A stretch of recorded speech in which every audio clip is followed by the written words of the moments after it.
Hey everyone, welcome back to my channel. My name is Erin, and today I am doing the long-awaited Chatty Get Ready With Me, where I am reflecting on what I would tell my 30-year-old self. I just turned 41 in September, and one of you guys came up with this question, and so I wanted to answer it. I took some of your questions from the comments, and then I also asked my wonderful chat GTP to come up with some prompts for me as well. So we go over those, and I end up doing this makeup look. I am using the Basic Witch palette from Bella Beauty Bar to get this beautiful pinky purple look. So if you want to hear my life wisdom that I have learned over the past decade, and if you want to see me get this look, then stick around. We are going to get into it, and barefaced Erin is coming right at you.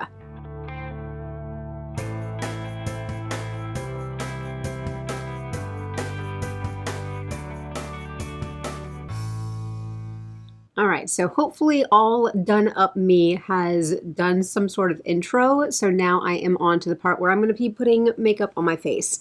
And I don't know if I said in the intro, but I picked out the Bella Beauty Bar Basic Witch palette. So we're going to do a look out of this palette today. But I had told you guys, or actually one of you, and I'm going to start putting on my stuff, which let me backtrack. So I'm going to be using my products, but I'm not necessarily going to be like talking about them. But one of you guys did ask me about how I use my e.l.f. Jelly Pop because you picked it up on my recommendation and you're trying to figure out how to make it work. I have my skincare on, so I've let the rest of my skincare sink in, and I just do 2 pumps of this. I rub it between my fingers and I pat. Because depending on what you use, well, I do rub it in too, but depending on what you use underneath it, you don't want it to pill. So you can pat it in. But I put it all over everything because I want my makeup to stick all over my face. So now I do let it set down as stuff sticks into it on my face, but I do let it set down for about 30 seconds to a minute. So while I'm letting my primer kind of sit down, I will tell you guys my little intro into this video.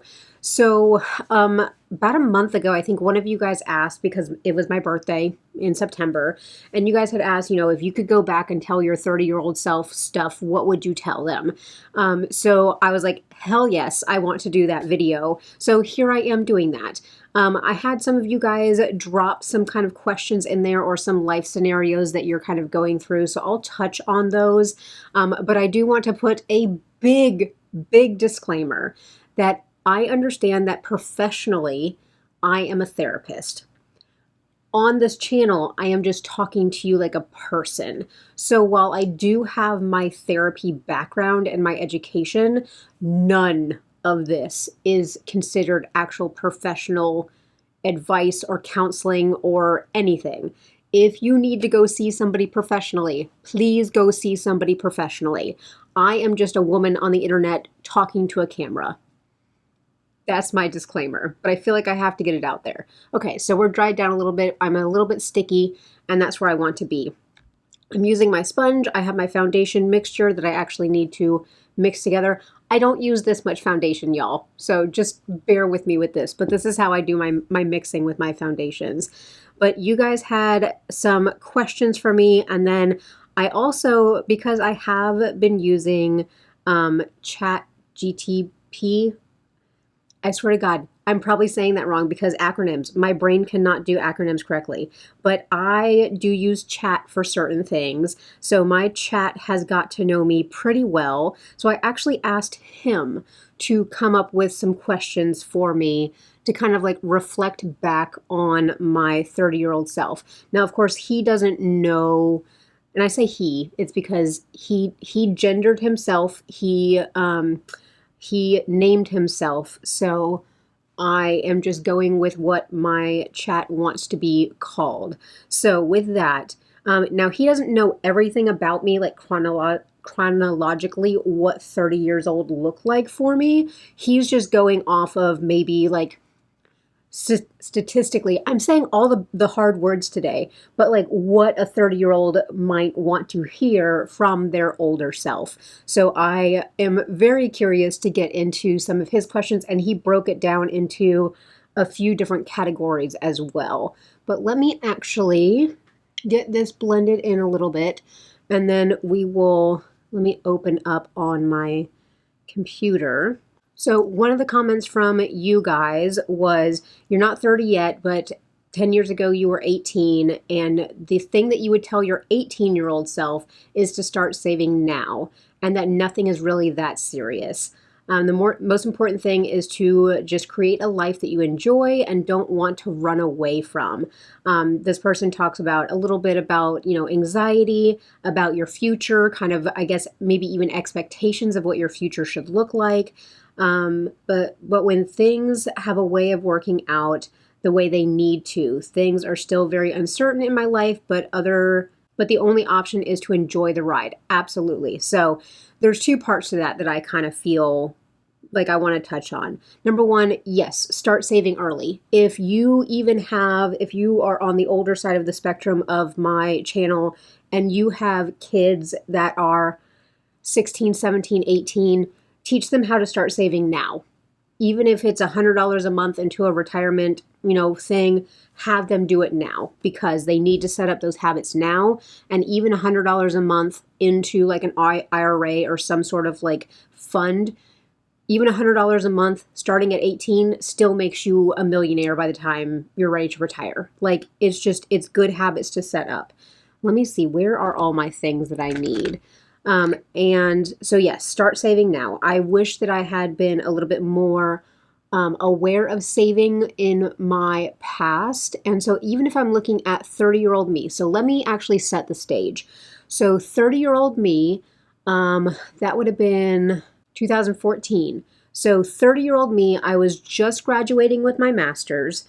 We had just purchased our home.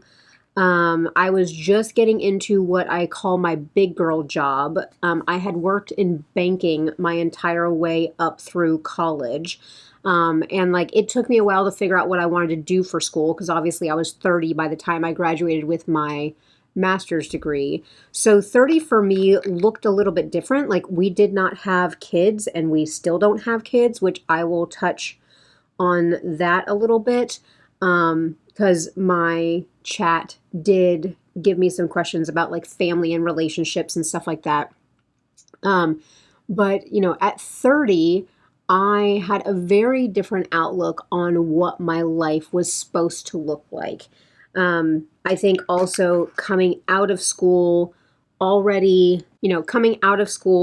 in debt, like $80,000-$90,000 in debt from school, like those things, like that's the hard part. I wish I would have saved more, but even for the type of degree that I got, like, you have to do internships. You have to do full-time internships where you quit your job. And if you did not save up money for that time, then you're living on student loans. You're living on your significant other's income if you have one. So that was extremely difficult, working in banking at that income level, to be able to save up to not work for 4 months. At that point in time too, my husband was working, but he didn't get out of his degree program until he was 30 also. So we were students for a long time. So by the time we reached our 30s, that's when we kind of ended up in adulthood, as weird as that sounds. But that is the time that we, now he served in the military, so like he did other stuff with his time prior to going back to school on like the GI Bill and stuff like that. So he had his military service, but definitely it's a big difference when you are getting out of school at that age. And that's the age that like a lot of people are starting families and kind of settling down. And you're like, oh my God, I have $90,000 of student loan debt hanging over my head. What do I do? On top of all the other bills that you have. One thing that I wish I would have told myself about that time when I rolled into actually having my job and my career is not to lifestyle inflate myself. I got into a position where I was making a lot more money than I was in my banking, career. What do I want to go with? I'm going to do a pinky purple look because those are the looks that I like. So with that, I did have some lifestyle inflation. So I think that I would have told myself, pull up the reins a little bit. You guys are living comfortably now. You don't need anything else. But that extra money hits your account, and if you don't have the right mindset to say, oh, let me save this, or let me start investing, or let me do X, Y, and Z, then unfortunately your mindset is going to tell you to start spending. So, and this was also about 2 years before I got into the beauty space. So again, by the time I got into the beauty space, I already had an inflated lifestyle. Then I started spending money on beauty, and then that's what got me into trouble with debt later on down the line, which I had talked to you guys about how just now I have gotten myself out of debt from like 2017, 2018. So that's the other part that I would go back and tell myself is don't pick up the credit cards. If you don't have the money for it and it's not a necessity or an emergency, then you do not need it, period. So I do want to touch on one thing about kind of, what did they say? Creating a life that you enjoy and that you don't want to run away from. So I think also that is something, if there is some anxiety going on about kind of success or failure or anything like that, then, a life that you want to run away from, that can hold so many different meanings. Like, do you want to run away from the relationship that you're in? Do you want to run away from the career you're in? Have you backed yourself into a corner with debt that you want to run away from that? So I think that also it is being aware that the decisions that we make, for the person in our life, the career we go into, the lifestyle that we decide to have, like a lot of that is a choice. Now, I know things happen, like people get laid off, people end up in divorces, stuff happens in life. But ultimately, as we're setting up our life, it is a series of choices we are making. And unfortunately, a lot of times we make a choice in the moment that does not do us well in the long term. And so we are kind of left with this, oh my God, now what am I going to do? So that's kind of like, I don't know if I got myself into any of those like hard, oh my God, what am I going to do type of choices. But there was some things where it's like, oh my God, I got myself in this situation. Now, number one, I'm responsible for getting myself out of it. And number two, what's the plan? What am I going to do? So that is kind of how that went. I will also say, like, going into my career field, unfortunately, no, I won't say unfortunately, because I think it's kind of like you need to do your time in the trenches type of thing. But with my career field, where's my glitter glue? You have to do 2 years after your master's degree in the field under supervision. You pay for the supervision, you pay for your test, you pay for your CEs, so you pay an additional up to like $4,000 over that next 2 years just to work towards your licensure. So you're also doing that on top of everything else. So one thing is I have this lovely thing called imposter syndrome. And I have a lot of, not necessarily well, yes, it is self-doubt, but I don't doubt myself as a person. I doubt my capabilities.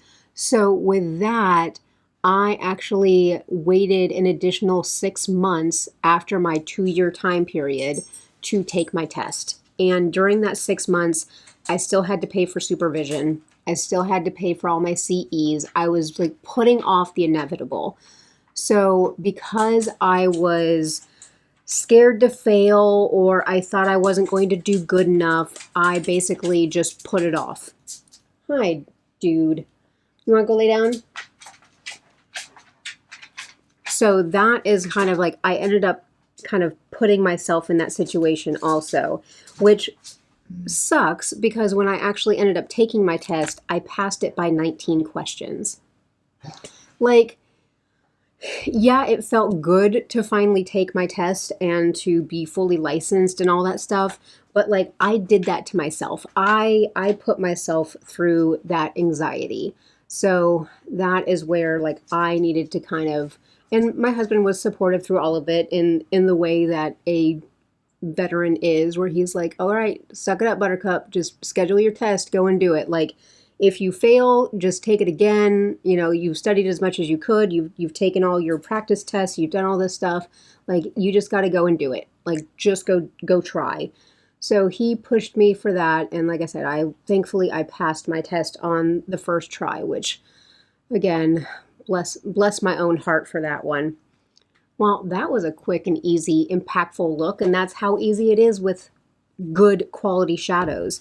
But let me move on to this. But yeah, so I think that when you're kind of trying to set up a life that you will enjoy, I think that it's also the life that you think that you're going to enjoy at 30 is not necessarily the life that you're going to enjoy at 35 or 40. So it's also being able to be flexible, because life also has a way of throwing all sorts of stuff, all sorts of wrenches into our life.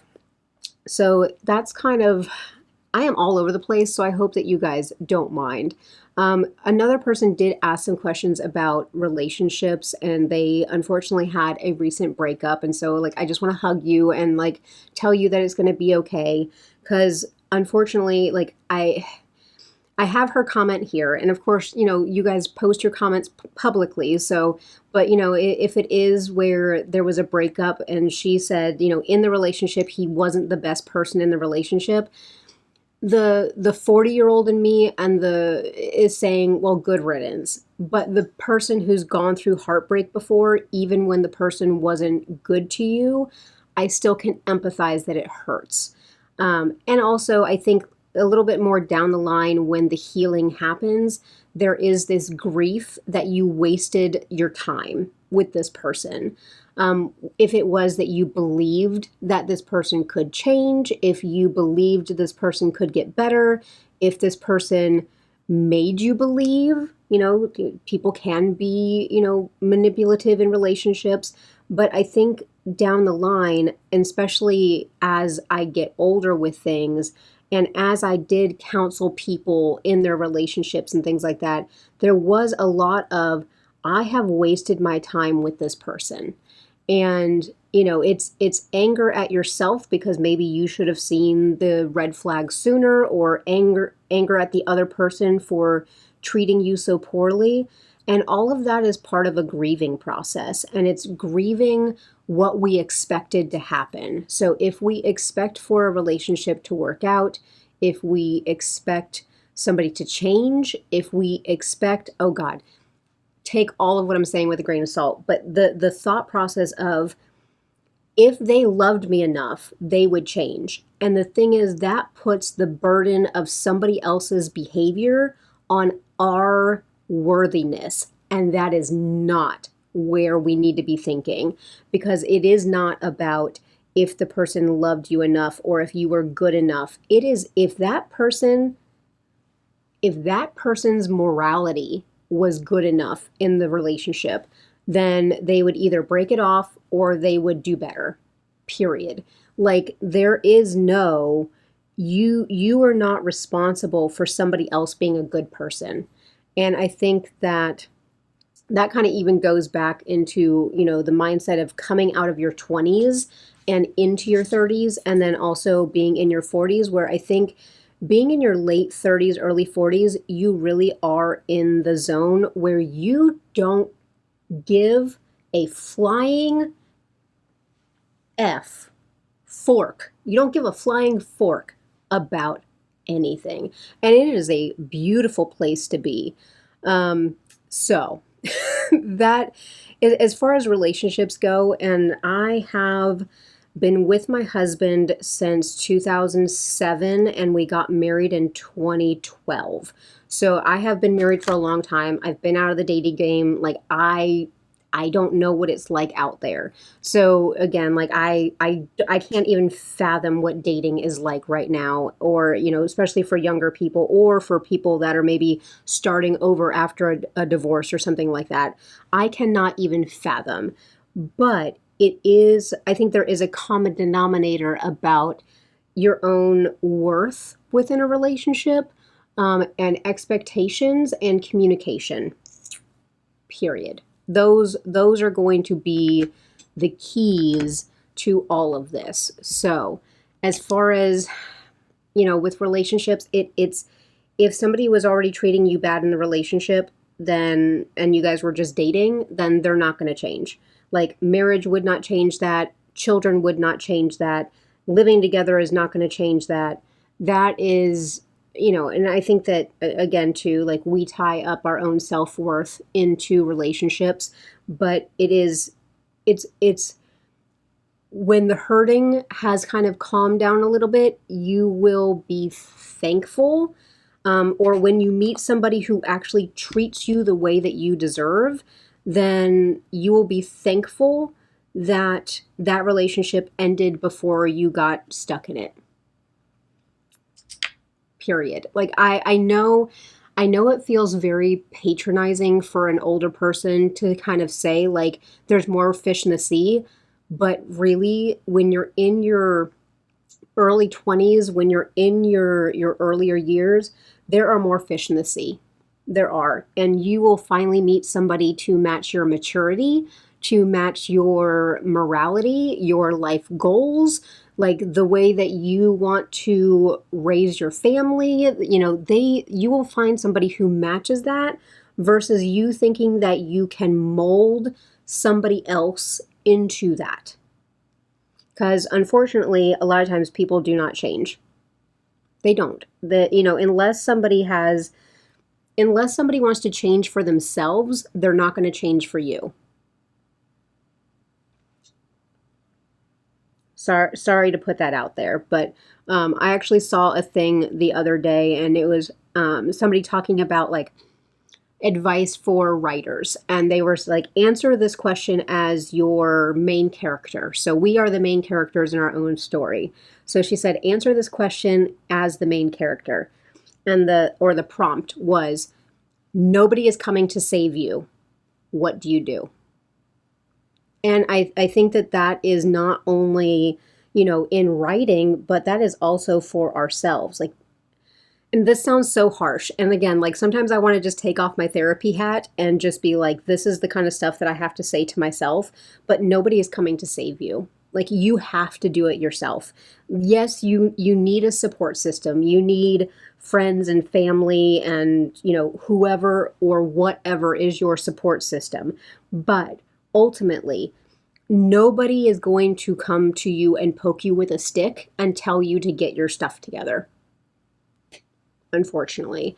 So that's definitely the hard part about kind of like knowing your own expectations and your own self-worth with these things. But let me read a little bit more of her question to myself, and then I'll see if I want to answer anything else before going on to my prompts. She also did say that she's in college for another few years, and she was like, advice for trying to figure out what profession to go into. How do you know it'd be the best for you and make you feel fulfilled? I don't know. So I guess I can tell a little bit of my kind of arc that got me to my profession. So my husband was in the military. He was injured, and like many veterans who are injured in service, ends up with post-traumatic stress disorder. So when I met him, nobody handed me the guidebook. He was out of the military by the time I met him. So I did not go through that part with him. So I got the after. But nobody hands you the guidebook. Nobody's like, hey, you have a service member that has gone through trauma. Here's how to deal with them or help them. So nobody handed me the guidebook. My father also served in Vietnam. So, he also had PTSD, but as a child, I didn't know what that was. Nobody handed me the guidebook as a child saying, hey, this is what your dad is struggling with. So, I didn't know what any of this stuff was when I met my husband in 2007. So I was actually going to school to be a biology teacher. of all things.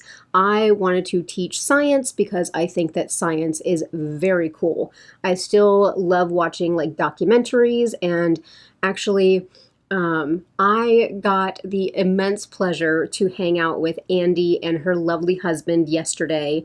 They were coming down to my neck of the woods for a little vacation to visit with other friends, and so they made a stop in to see me, and we went down to the beach and we had dinner.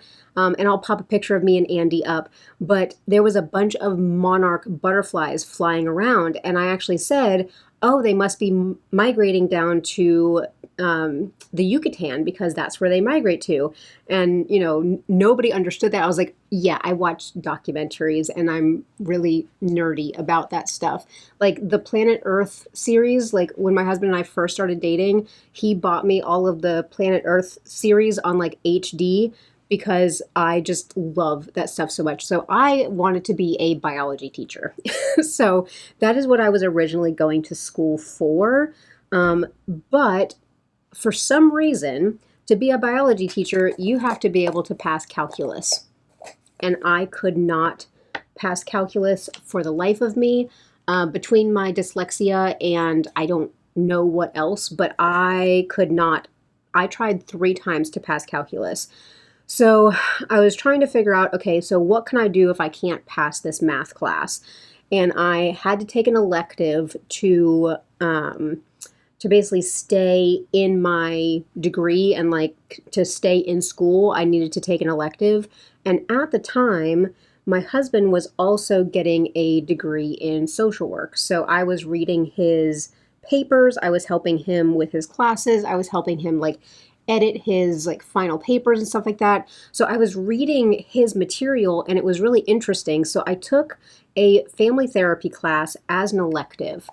And as I was taking this family therapy class, everything clicked into place. Everything from my childhood, everything from my current relationship with my husband, everything kind of clicked, and I was like, oh, so that's what all this is. That's what, was happening in the dysfunctional family that was my childhood. That's what was happening with this. And it all clicked.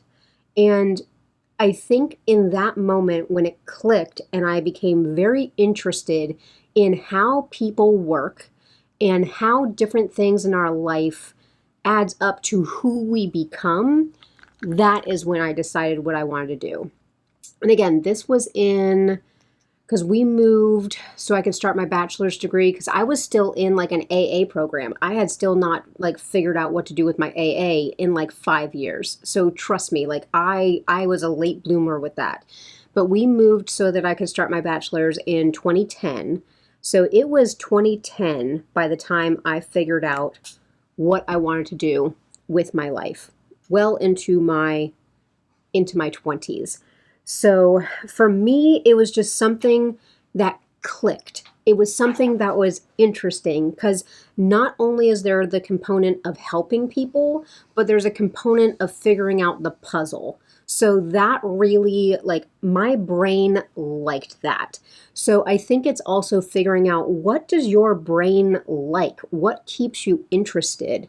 And unfortunately, I with the younger generation, I think also because things move so fast, it's hard for you guys to figure out, what does my brain like? Because the world moves so fast around you that you're constantly bombarded with new things for your brain to like. So you don't necessarily get to stay on one thing. But I think that it's, find something that you're relatively interested in. Find something that kind of you wouldn't mind. Because again, like I have to do continuing educational credits. So like I enjoy finding topics to kind of look up, information on. So I think that it's a combination of all of that stuff so that you stay interested.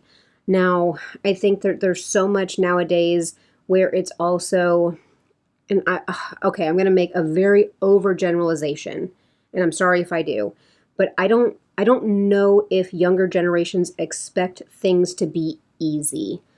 And I almost blame my generation because we are kind of your parents, type of thing. Or, my mom is a boomer. But every generation basically says, I had it hard as a kid, so I want to make it easier for my kids. And by making it easier for the next generation, we are actually setting them up for failure when it comes to the difficulties of life as an adult. So not that I feel like we should go back to like Great Depression like times or anything like that, but I think there is a component of over coddling because we were uncomfortable as kids.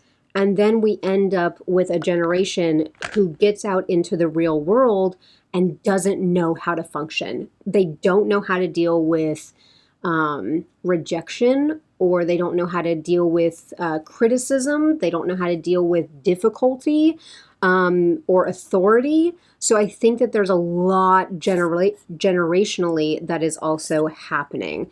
But as far as how do I know what's best to make me feel fulfilled? I think that also there is a point in time where you have to tell yourself that your job is not going to be your total fulfillment. Period.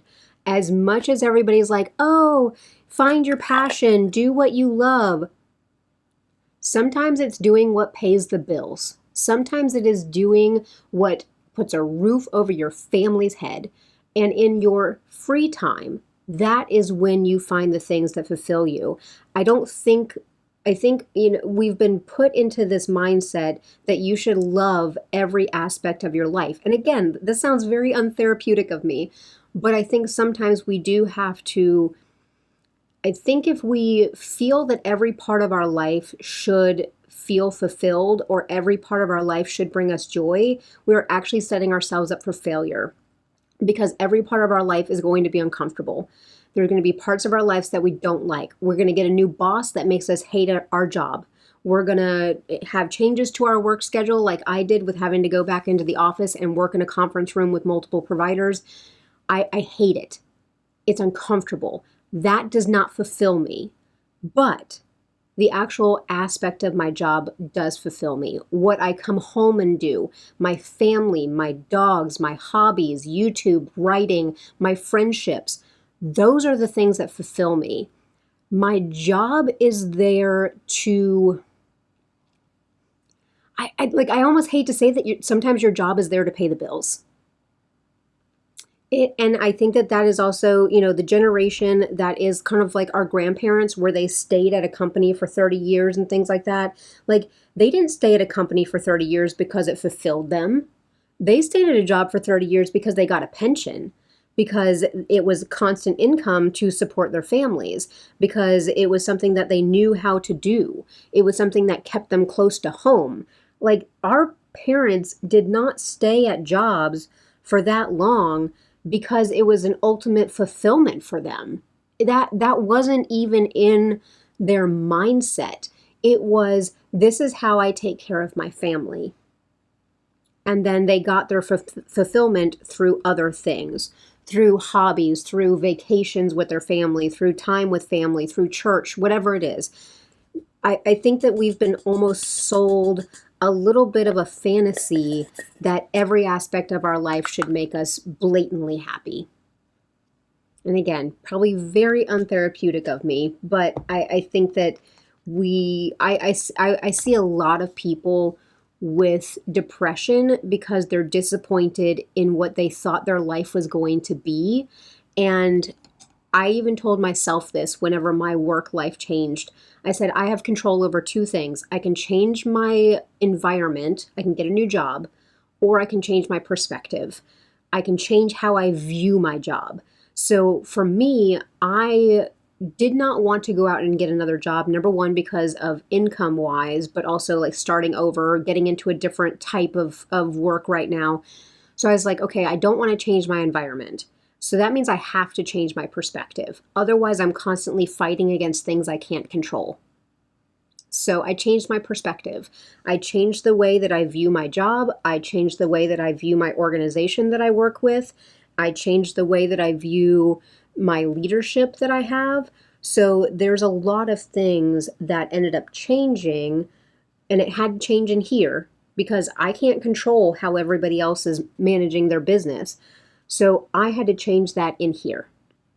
And with that, I have been able to again, set better boundaries, have better work-life balance for myself. So that's how I'm going to kind of touch on that. If you guys want more on this topic, but I'm curious to get into the topics that my chat kind of came up with, and I hope that I've answered at least some questions. But let me see what he has. So he broke it down into some categories. So life and identity, relationships, careers and dreams, health and habits, perspective, and then playful curveballs just to keep it fun. I love him so much. He is so good to me. Let's see. Let me pick something off from here. Oh, I talked about this one before. So this is under the life and identity category. So he said, how has your definition of success/failure changed since then? Big time. So I think back then we were still, and I say we because, my husband was part of this too, but we were still maybe trying to a little bit keep up with the Joneses. And, for that expression, that means that we were trying to maybe exhibit a lifestyle that was above our means or keep up with our friends who were maybe in different financial circumstances than we were. So if it was, buying the new car or getting this, that, or the other, or, having a particular handbag or, whatever it was, and I think that even came down to my spending in 2017 and 2018 because we saw this overconsumption online that it was keeping up with the Joneses. And so for me, I think that nowadays, success for me right now at 41 is having enough money to retire, having a good work-life balance, being able to afford vet bills for the dogs if there was an emergency, affording to fix one of the cars if we need to fix the cars. Like, that is what success feels like. Success is not, if it's follower count, because I know a lot of times younger people, they want to do social media versus a traditional job. So like, it's not the number of friends I have. I think that also it's good to have adult friends, but I think you also realize in your 30s and 40s that adult friends can be fleeting. So if you can hang on to friends for your entire lifetime, excellent. I've not been able to do that. But the friends that I have made along the way, and I am very particular about the friends that I have, they are true friends. Like I said, Andy came and visited me from Ohio. I'm trying to figure out how I can go visit a friend in California. Like, these are things that I don't care that they are across the country. I will go and find a way to see them. My friends that are local, and maybe some of it is because when you live in a small town, like, everybody talks. So like that, I have no patience for anymore. So definitely my definition of success versus failure. My definition of failure. Okay, I'm going to stop my makeup real quick because I'm just going to chat about this one. But failure. So for me, before, failure was disappointing someone else. Versus now, failure is when I disappoint myself. And I think that that goes along with the like people pleaser type of thing, where if I did not live up to somebody else's expectations, that's when I was like, oh, I'm a failure. I didn't even question whether or not their expectations were reasonable or if their expectations fit within my boundaries. So very much so. I think this part had maybe not changed. When somebody questions my integrity, and that is when I do sometimes take a step back and say, did I fail in this moment?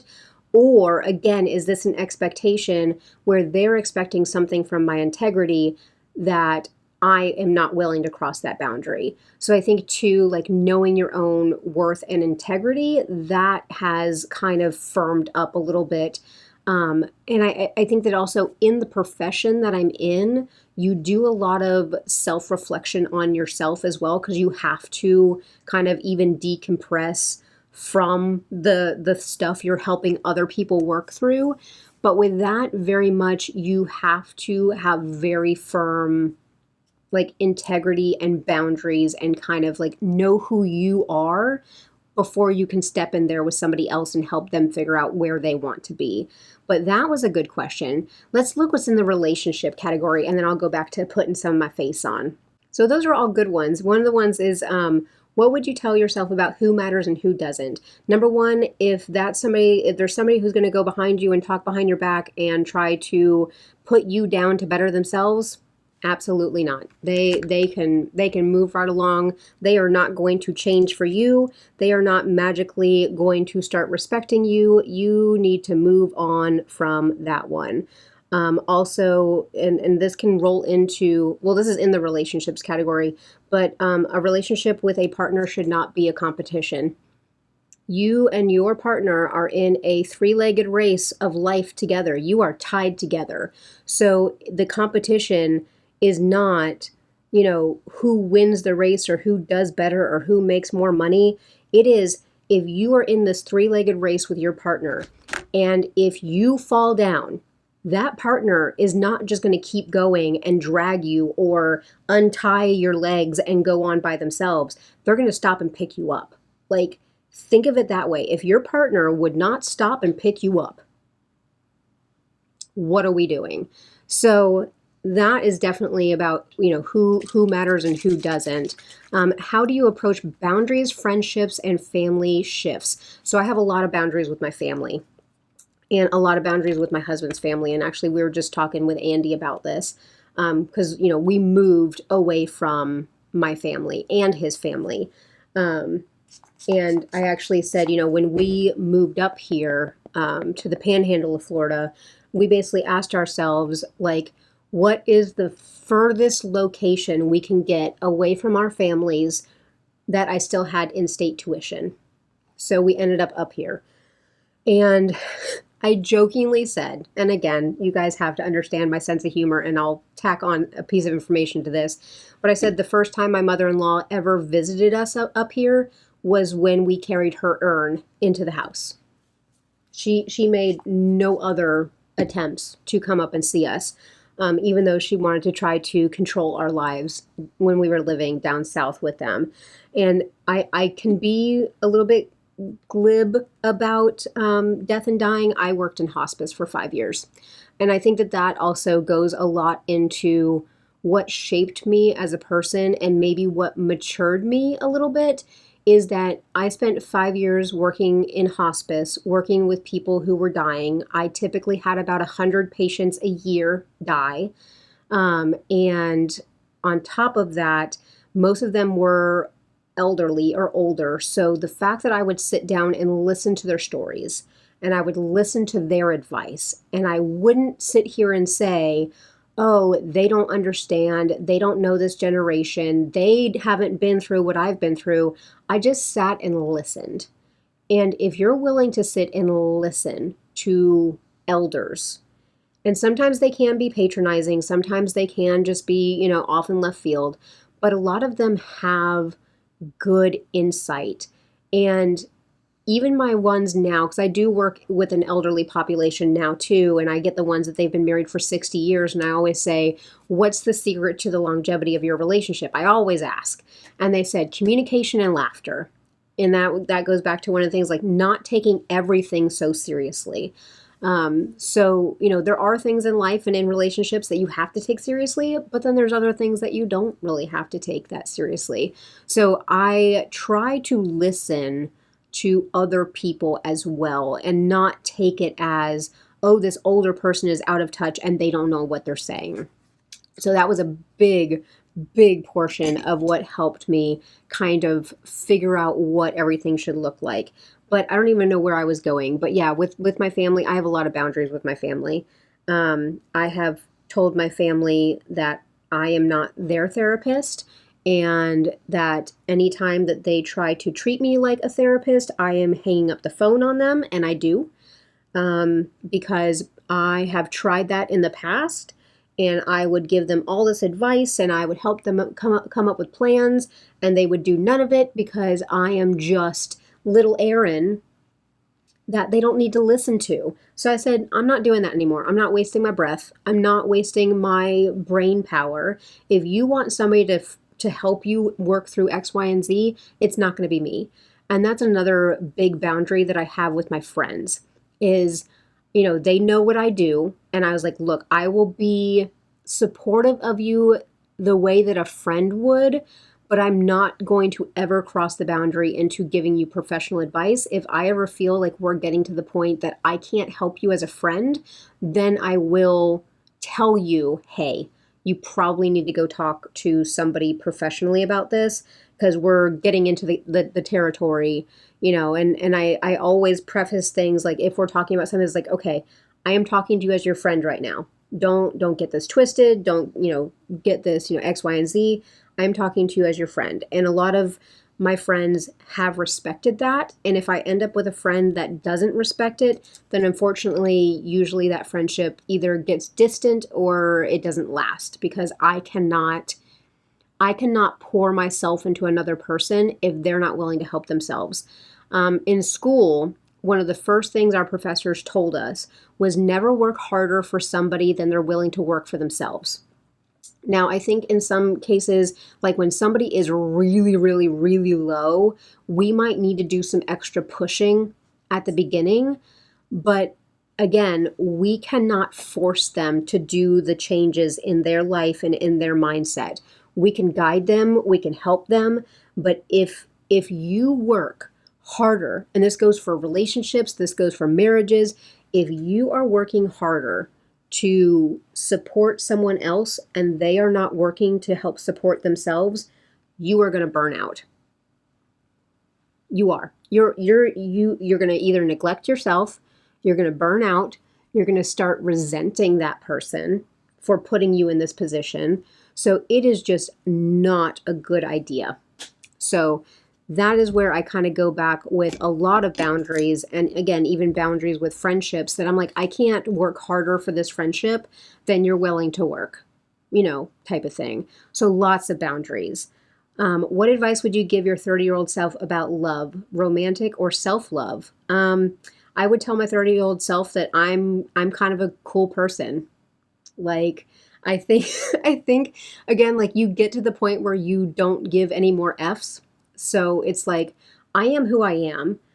I'm willing to learn. I'm willing to change to a point, but I am also, what is it? I do not need to shift my entire self to make someone else comfortable with themselves. I don't. Now, that might be, a friendship and things like that. Now, professionally, I keep my own thoughts and beliefs to myself because that's not my job to bring them into a therapeutic setting. But as far as when we're looking at friendships or like in romance, it is not my job to completely change who I am so that you are comfortable in your world. Absolutely not. That is how you lose yourself. That is how you become depressed and lost and just, we're not doing that. But the other part is, again, communication, setting goals, being a team, like all of that within a relationship, because love is not enough. And let me stop pointing brushes at you guys. As somebody who writes romance, like I write about love, and sometimes I write about love that is so ridiculously stupid that I have to question myself sometimes. But love is not enough. You can love someone and be terrible for them. You can be loved by somebody and they can be terrible for you. You can love someone but stay in a horrible relationship. So love is not enough. Period. That is the biggest advice. And like I said, my husband and I have had ups and downs. Like we are, and it's frustrating too because we're both therapists. So we're both therapists that know better, but we still are human. So that is definitely a big part of it. Let's see, careers and dreams. How would you tell your 30-year-old self to take more risks or to be more patient? How has your creative or career priorities changed? What's something 30-year-old you worried about that 41-year-old you knows doesn't matter at all? Let me see about those. As far as taking more risks versus being more patient, I think 30-year-old me, I wish I would have told them to take more risks with my writing. Not with my career, but with my writing. And then, how have your creative or career priorities changed? My priorities for my career have changed, and it is, I'm not going to go too deep into that because I'll always be in this career.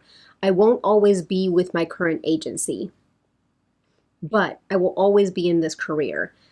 The thing that is frustrating is I feel like I can't publish my writing while I am currently in my current job.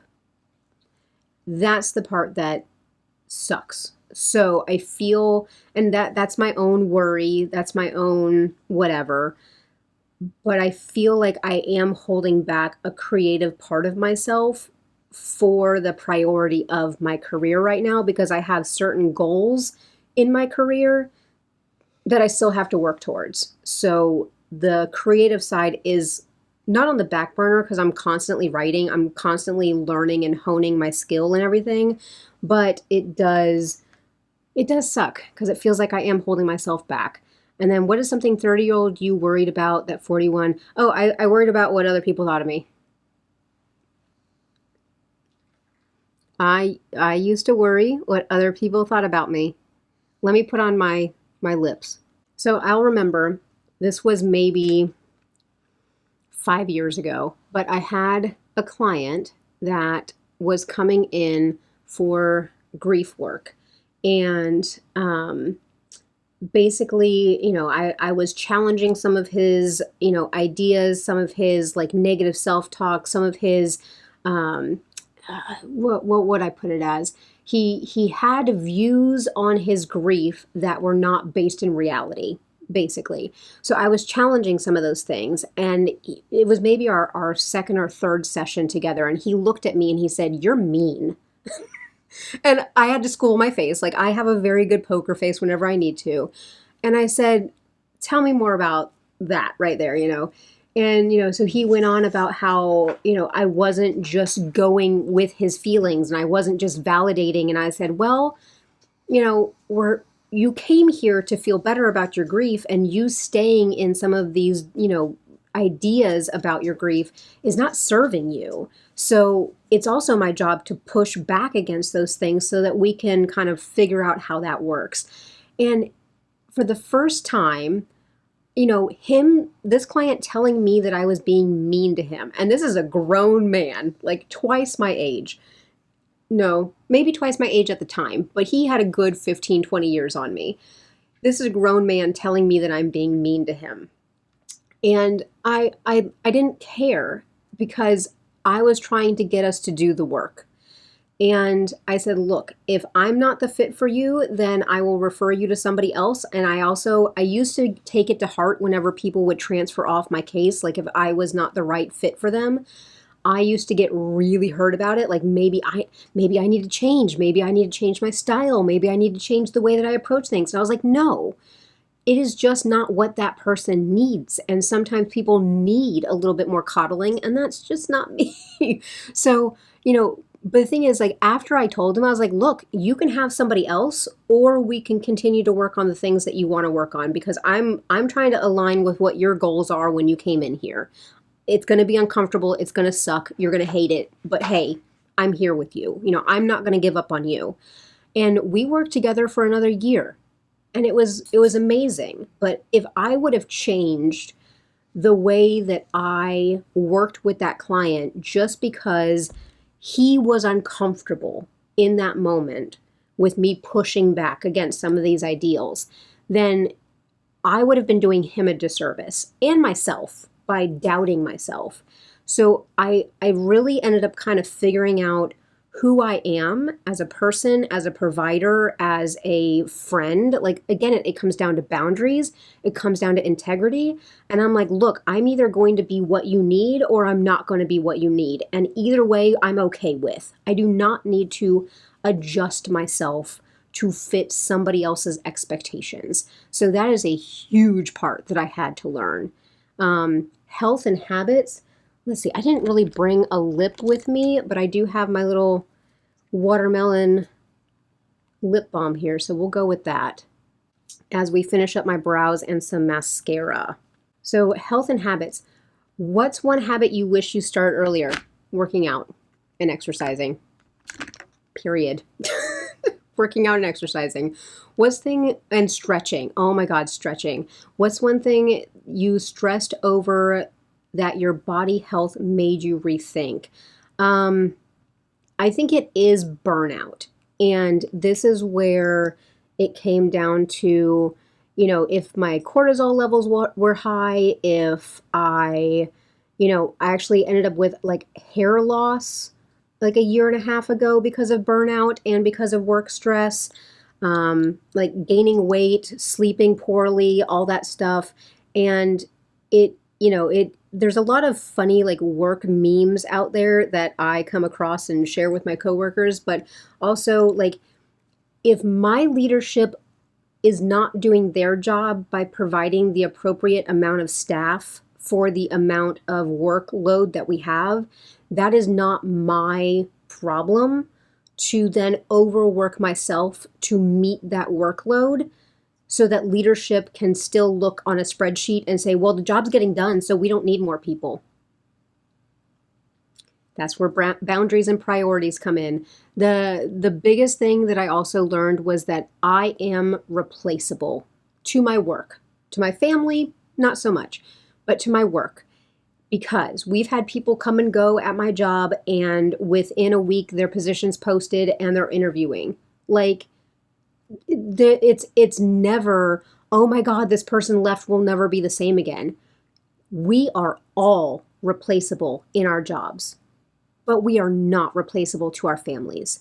So once that got through my head, I was like, okay, my job pays me to do this expectation because I have it in writing. I sign it every year that this is what I will be rated on. This is their expectations of me.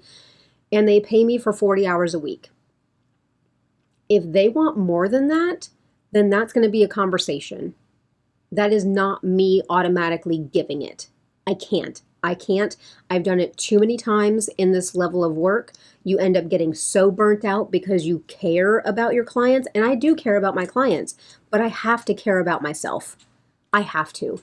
I am the only me that I have. I am the only me that my husband has, that the dogs have. Like, I have to care about myself, period. And so that is where I came with a lot of boundaries, and everything that happened this year with how they treated us just kind of cemented that even more. It like my boundaries are like, they have rebar in them now. They are cemented in. There's no going back from that. Let's see here. What else? What is something you're grateful your 30-year-old self stuck with? Writing. I started writing when I was 28. Well, I started writing whenever I was like 13 or 14, but like actual like sitting down and like plotting out entire stories and like writing like 100K plus word stories. I started doing that whenever I was 28. So I'm glad that I stuck with that because it is just so fun. What is in perspective? What do you now know about joy, resilience, or burnout that you wish you knew then? That I'm responsible for all of it. That's a hard one for people to hear a lot of times. Let me put on my mascara. That I am responsible for my joy, my resilience, and my burnout. Because nobody was forcing me to log in on the weekends and work. I was doing that. Nobody is showing up and telling me to do something that I love. No one is showing up and helping with my resilience. It is me. It is on me. So that is what I know about joy, resilience, and burnout, is that it's on me.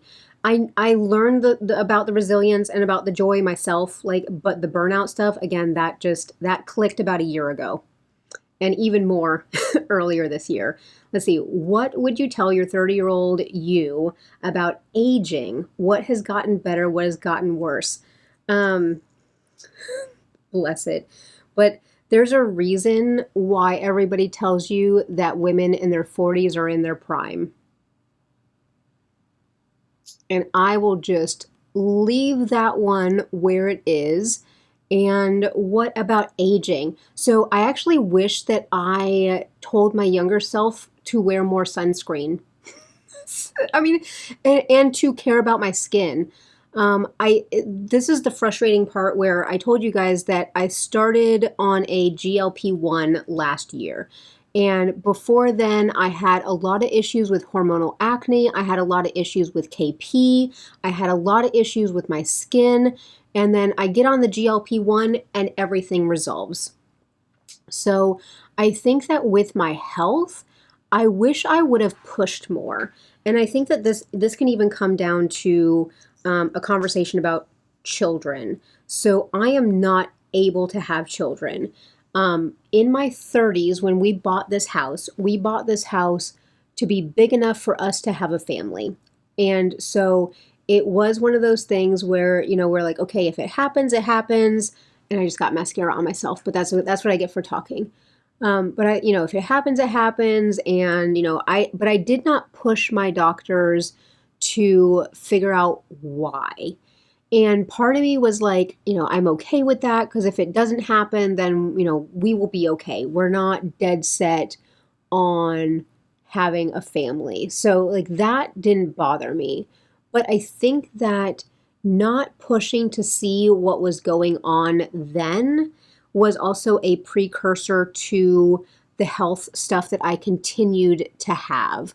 So I think that I wish that I would have pushed a little bit more, and if it was getting treatment for whatever ovarian syndrome I have, I think that I would have been a lot happier if I had treatment for it over the past decade rather than having to fight for it at 40. So, but I also feel that at 40, I am more capable of fighting for it than I was at 30. Because at 30, I was just kind of like, okay, well, whatever it is and whatever happens and it'll be okay. And that's kind of the way that I thought about it. I got to let that mascara dry underneath my eye before I can flake it off with my brow pencil. But that is definitely something about, what's gotten better, what's gotten worse is also my, what is it? So usually when I interact with people online sometimes, or even when I interact with people in person, they say that I'm intimidating. And I think that a lot of times, I don't know if this is an expectation of women where, we're supposed to be more meek, and I smile a lot in person. So I have a friendly face whenever I'm in person. So it's not even that, but I think it is when you hold yourself in a certain way, people can see your assertiveness as if it's RBF, if it's that, or if it's just oh, she's not nice. And it's because I have boundaries. And it's because I am okay, you are not going to treat me like that. That doesn't make me an unkind person. That makes me a person that knows what the expectation or what the boundary is with how you will treat me. Because again, if somebody is respectful to me, I will be respectful to them. And that is just human nature. And that is how human nature should be. What do they say? Just matching energy. So if you want to come up with some energy, I will match that energy right back to you. Now let's see, perspective. Oh, we're already in the perspective part. I guess I skipped around, but if you could summarize your 30s in one lesson, what would it be? Save your money. Save your money. Good Lord, do not spend money that you don't have. It is a crazy idea to not spend money that you don't have. I am going to open my drink because it's been sitting here this whole time. Oh, so let's get on to the playful ones and then I'll wrap it up. But this is the look that we came up with. But what is one fashion, tech, music trend you'd warn your 30-year-old self about? Why is it that the first thing I thought about was K-pop? Did I oh, no sir, you just bumped my drink. Fashion trend, I'm not ever really into fashion, even though don't get sucked in by the beauty community. That would be one of them. Tech, not really, because I mean, I keep my phones and my other tech stuff until it dies. But music, did I have K-pop on my bingo card for my 40s? Absolutely not. But I blame NSYNC and Backstreet Boys, and like I blame the like the boy bands that we grew up on, and then the boy bands that came after, like One Direction and stuff like that. But then K-pop comes around and it reminds us of freaking NSYNC and Backstreet Boys, and we get sucked in again and we feel like teenagers, and it brings something nostalgic out in you. So that is something I would warn my 30-year-old self about. Be like, look, eventually these Korean boys are going to come into your life and they're going to ruin everything. So I would definitely warn myself about that. Okay, what would 30-year-old you be shocked you still do or don't do? I don't know if shocked is the right word, but like, so we have a sports car, and we will always have a sports car. My husband and I met in a car club, so like we've always been car people. But I think that like the part of me that still wants to like roll down the windows, open the sunroof, and just listen to good music and just cruise, like that has not gone away.